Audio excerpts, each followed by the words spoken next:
difficult. Oh, Isabel, shut up. So in this segment, we're going to be talking about a Brexiteer being told to shut up, but also more kind of a more broader conversation on some of the stuff around the Windsor Framework as well. Some interesting points here being made on this news channel on BBC Politics Live. Steve Baker, Robert Buckland, Nicky Morgan. So he's talking about the Malthouse compromise there that Malthouse came up with. And Damien Green, Stephen Hammond is kind of in there, and you can see the DNA of it within. So I'm hopeful that we'll get there. I mean, look, I think it's a deal that we should take.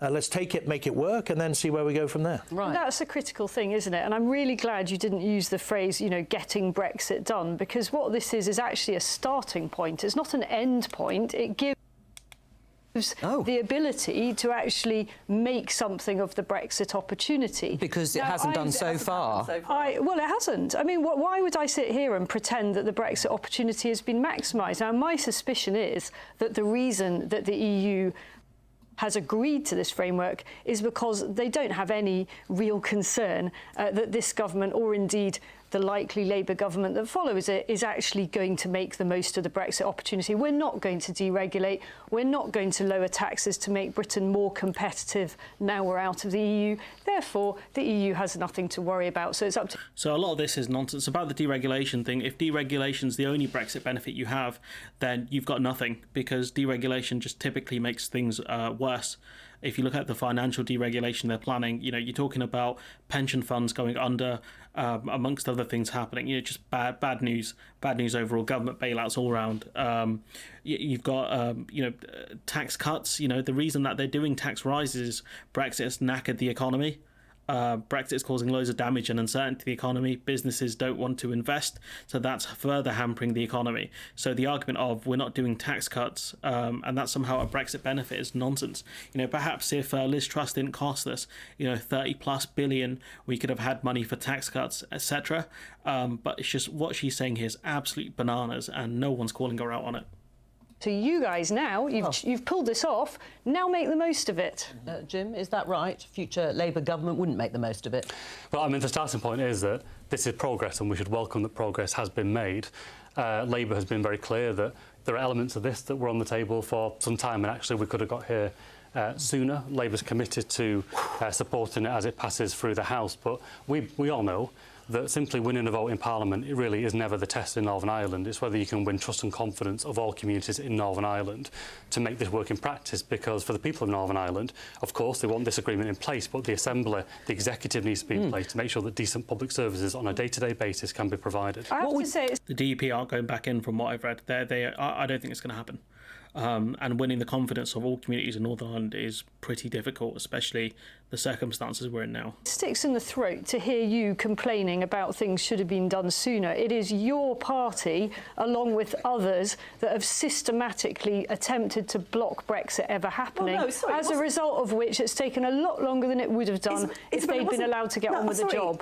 That's nonsense, especially when, if you look at the context of Brexit, if you look at what was promised during the referendum and what was offered, it's not true.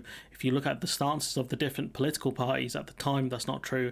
It was Westminster versus the public, but you fed the public the notion that something was possible when it was impossible. And when we had the chance to be within the single market in the context of with the backstop and things like that, you guys rejected it. It was Brexiteers in the end that rejected it in Parliament.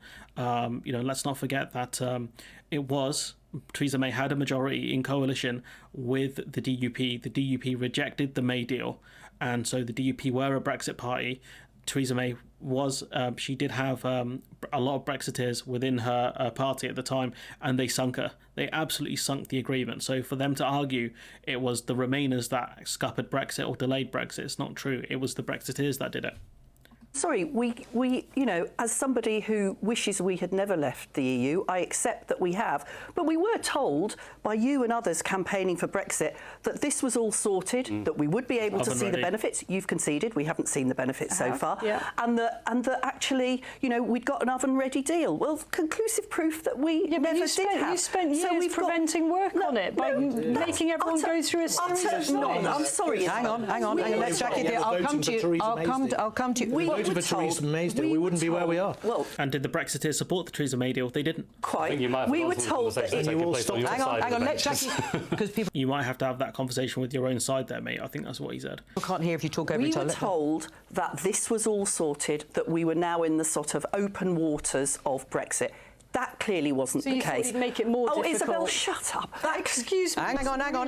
Let's not You hear that? Isabel, shut up. You know, because she did interrupt her. let's not Befitting descend. of Let's not descend into Sorry, I thought Hang you were on, on a roll hang about on. civility in politics. Yeah. Is that Well, your we'll come on to that. example? I mean, If you're talking about civility, you've interrupted about 3 times there, so you're not being very civil, are you? Is Come that on your to that. example of politeness in politics? and I'm in because it's low and yeah, poor. and oh, come on, Isabel. All right, let's return to the substance on this issue of who stalled what at the time. I mean, I think it was both sides, wasn't it? There were Conservative MPs who also brought... But I think the use of language here is really important. The use of a phrase like stall completely misrepresents what was taking place at the time, which is that all of us were trying to reconcile completely new territory and trying to find a solution that reconciled, leaving an institution that we've been part of for decades in a completely unknown territory when it came to our borders, how we treat the movement of food, labour supplies and all the other issues that are now coming to pass. The concerns that were raised then about the deal not being robust are proving to be the case. We've literally got food rotting in the fields and supermarket shelves empty on the other side. Why? Because it's not been made to work. Well, I was trying yes, to make all right. Hang on. I'm going to let Jackie Well, finish her point and then we're going to just move on a little bit. The Go on. point I was trying to make, without... Hang on. So, you know, you can't argue about civility and then constantly interrupt someone. It's just rude. On, Isabel. Go on. without interruption, was, I think, as Jim says, a real test of this will be whether or not we can now get back to a situation where the institutions, the devolved institutions in Northern Ireland, are able to get back and operate again. And that's why I do think this is a step forward. I do think, as Kit says, it's right that there should be time for the DUP and others to look at this in detail. But we've got to get back to a position where the people of Northern Ireland have got the government necessary to help them to solve all of the problems that they're not able to do at the moment. Well, Rishi Sunak has one idea. He was extolling the dual market access that Northern Ireland is now in a position, in his words, to capitalise on. Let's have a listen. So essentially what Sunak is talking about is we've mentioned the clip before, he talks about the benefits of single market access from the context of Northern Ireland, which is a big own goal for him, but it's something he has to do to get the deal across. Right. Well, if that's such a unique... Of course. Well, exactly. That is the position, of course, that the UK had. Yeah, well, that's a reflection of the kind of unique geographical and cultural... Something ironic, listening to a Prime Minister who voted in favour of the UK leaving the EU, the single market for goods, extolling We left the single market for services as well.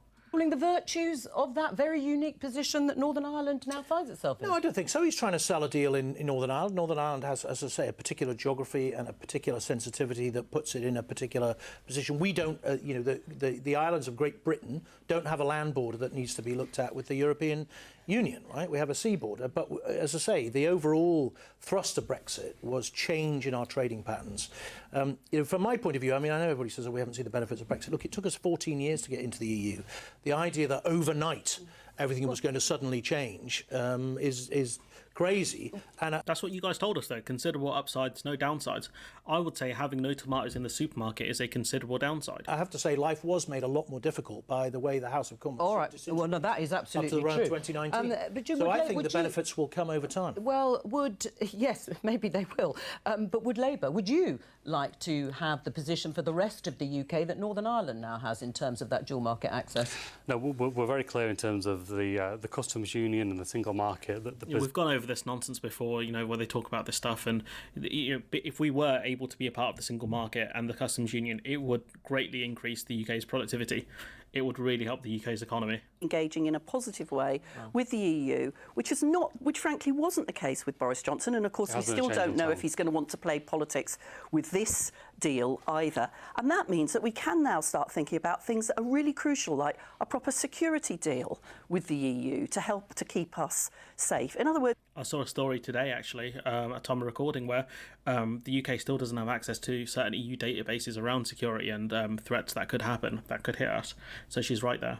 you know, filling some of the gaps that Brexit has left, both in our economic and our national security. But would you like Keir Starmer to be advocating closer alignment with the EU in the way that Rishi Sunak seems to be doing, this unique position of having access to the EU and the rest of GB? Look, I understand where Keir Starmer is. I want there to be a Labour government, and I think that will take us even closer to the EU than we would be. But, you know, he's not...